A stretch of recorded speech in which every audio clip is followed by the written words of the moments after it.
Hi, I'm Doc Martin, the lone journalist for KRAZ TV, with another great book for review. I sure hope I can get through this one.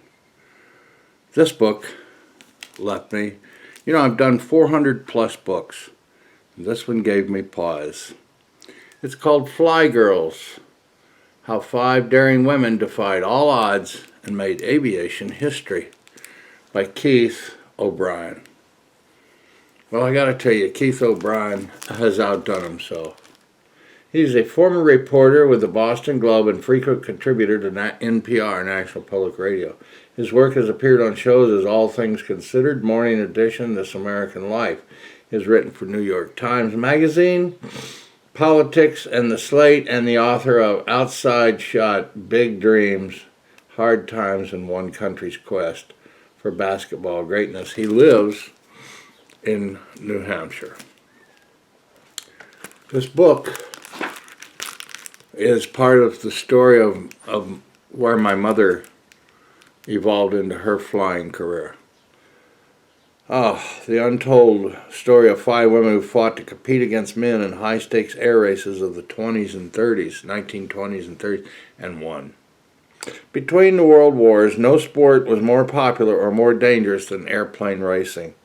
Thousands of fans flocked to multi-day events, and cities vied with one another to host them. The pilots themselves were hailed as dashing heroes who cheerfully stared death in the face. Well, the men were hailed. Female pilots were often ridiculed and praised for what the press portrayed as silly efforts to horn in on a manly and deadly pursuit. Fly Girls recounts how a cadre of women banded together to break the original glass ceiling, the entrenched prejudice that conspired to keep them out of the sky. Keith O'Brien weaves the story of 5 remarkable women: Florence Klingon Smith, a high school dropout who worked for a dry cleaner in Fargo, North Dakota; Ruth Elder, an Alabama housewife; Amelia Earhart, the most famous, but not necessarily the most skilled.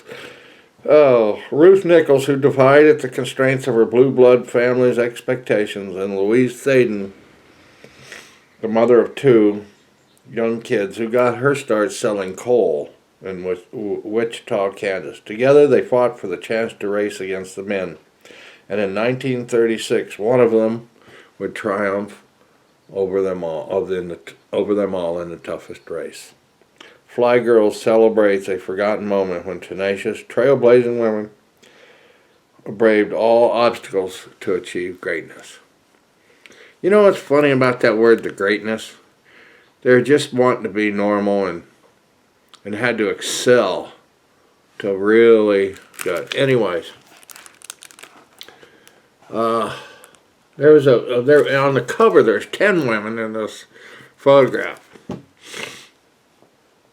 Now, it started out, Amelia she had to go over with men on their first trip, but she was the first woman to cross the Atlantic on a plane, so she was hailed for that.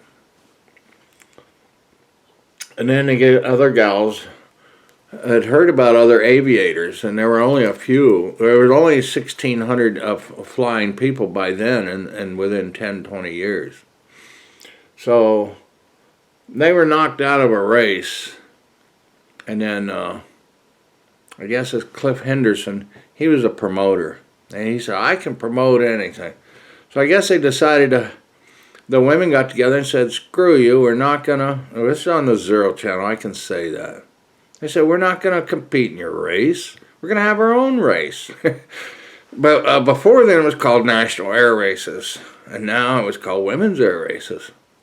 And they caught so much ridicule and chiding and all of that. And even Will Rogers joined in. He was a great aviator himself, but it got termed to be called the Powder Puff Derby because they're like cosmetic puffs, so because only women could be in it. So it had to be a powder puff.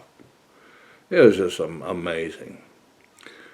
A lot of these women tried, and a few of them, Grayson and one of these gals here, ditched in the ocean. They died. One of them was picked up in one of her races, just barely made it out alive. Amelia Earhart finally got another plane and was on her way to Paris transatlantic solo. But she had a bad weld on a manifold on the engine, and so she ditched. But she landed in a bog in Northern Ireland. So she was still hailed, but some of these other gals, they were tenacious, like Thaden, and so she won some of the women's air races and all. And finally, they said, well, we got to make a bigger air race, and it was called the Bendix, because Mr. Bendix of Bendix Brakes and all that is a famous guy in Indiana and Illinois. Put up a prize, and he said, okay, but let me look at the trophy. And he looked at the trophy, he said, unless you make a bigger trophy, I'm not going to invest and back you on this race. So they made a 3-foot high trophy weighed 100 pounds. And every year, this was in 28 or something, I don't know, I'm not going to go back and check every exact date, but they flew for many years. And until 1936, the 2 women flying actually won the prize. But on the first air race, crossing a woman who's not mentioned, well, she's in this book, and she's probably one of these 10, died on the air race coming across. But people, or I guess I should say men, would tell them, no, you have to wait here, you have to fly over Mexico so we can sit in the cars and verify that you're here on your way to Yuma. And they said, screw you, we're going to Yuma, we don't need the verification, we're our own dogs.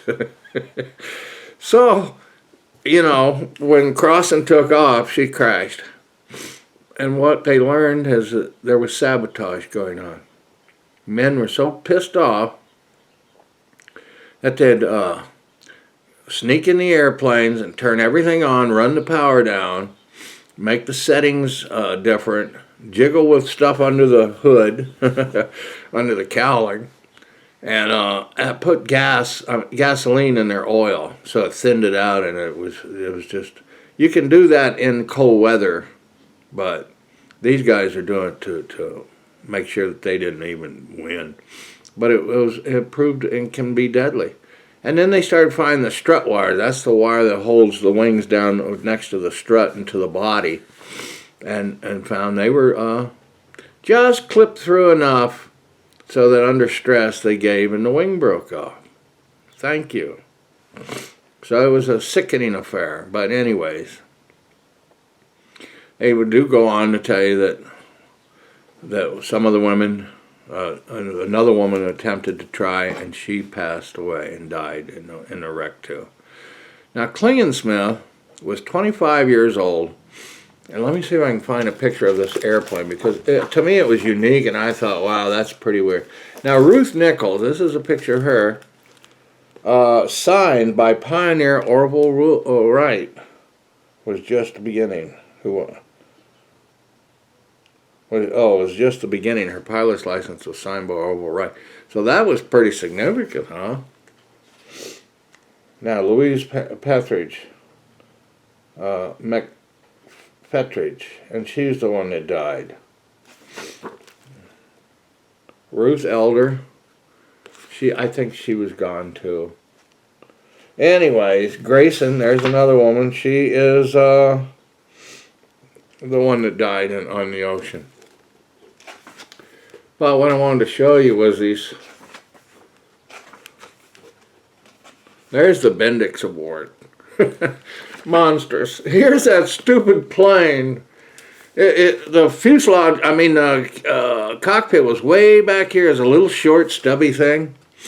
And Zanford Granville's famous and dangerous GB Super Sportster.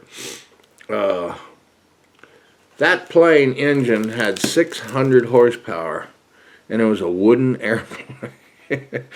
And so, when Klingensmith finally was in the race in the Bendix, one of the other guys before had flown it, and when they tilt up to go around the pylon or whatever, the stress broke inside the cord of the wing where it goes to the fuselage. And he couldn't control her. He just bam, blew up right there, and he fell in the stands, and they even ran into the crowd and stuff. And a spectator or so, or a mechanic, and people on the ground got killed. So several years later, when they were running the Bendix again, Florence Klingensmith was flying, and her plane started to break apart in one of those. I mean, the plane would fly 300 miles an hour, and they go down 5.5 miles and turn on a radius of a pylon and roar back, and they just keep repeating it like a Indianapolis 500. It is a crazy way to fly, but anyway, her wing broke, and she saw that she wasn't going to make it. So she pulled away, and then she had to get up high because she had a parachute. She had to jump out. Didn't work and killed her. Terrible. Just wadded her up. Broke every bone. It was sad. So they got rid of the Bee Gees. I mean, they were fast looking, but they were death machines.